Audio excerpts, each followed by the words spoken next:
connections made every day on T-Mobile's network. From calls, texts, videos, and pictures to GIFs and emojis. That's a lot of cat videos.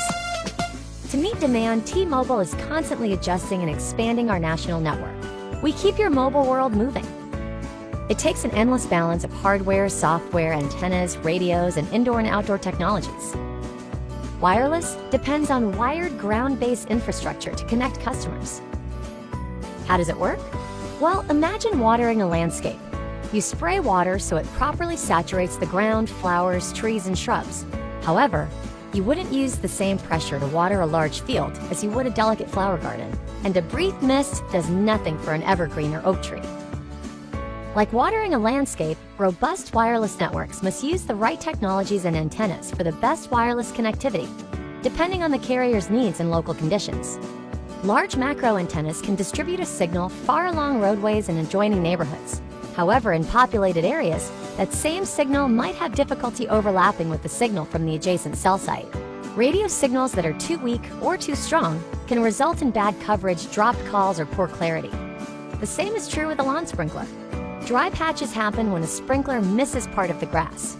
T-Mobile's challenge? Our always mobile customers have skyrocketing demands. One way we're meeting this demand is with smaller, lower power, and more numerous antennas and radios, small cells. We have to take in consideration the noise that's in the network. A good example of this is that when you go to a coffee shop and you're the first one in there, you clearly can hear anybody that's actually in that coffee shop. So as the coffee shop starts to fill up, the noise begins to rise. And the only way you can actually enjoy the conversation now with individuals is actually to get closer together and have that conversation so it's quick, it's clean, without interruption. In the network, it's the same principle. We actually have to get the devices closer to the customer so you get good throughput and quality of service. As your network grows and you need more and more capacity, now you need to come up with other solutions that can strategically put the capacity where you need it. That's where the small cell comes in.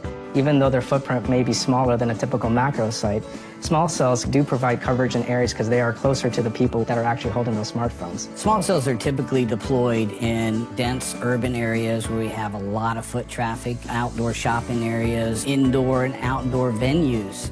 The antennas are very small. They're probably the size of a toaster. You can actually put the antennas on an existing utility pole without replacing those existing utility poles or existing fixtures in the street. You can actually attach those antennas. You may not notice them due to their slim form factor, but thanks to low-power small cells, you can enjoy uninterrupted wireless services where you live, work, and play. Even for retail shops, small cells can be extremely effective. Businesses of all sizes depend on mobile coverage. Mobile technology is absolutely an advantage in our community for business development. We try very hard to attract new business and we try to retain existing business. And one of the main issues is connectivity. To the extent we can provide the best connectivity, we're going to keep new business and I'm going to keep cutting ribbons. Our cities and communities rely on a wireless network for convenience, safety, and quality of life. In every municipality, the residents want connectivity. They want calls that aren't dropped. They want to make sure that wherever they go, all their tools are going to work. Small cells actually play a great role on those residential areas.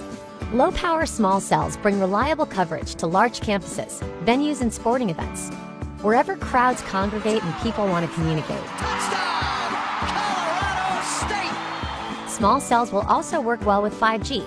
5G is going to allow us to do many great things. Like Internet of Things, when you're starting to look to provide connectivity to cars, to refrigerators, to even the washer and dryer at home. Uploads and downloads faster. It will be more like a real-time speed. They're going to be able to see stream videos faster. Smart homes and smart cities and autonomous vehicles. So 5G brings together a lot of what we use every single day. For business owners, for families, friends, and everyday conveniences.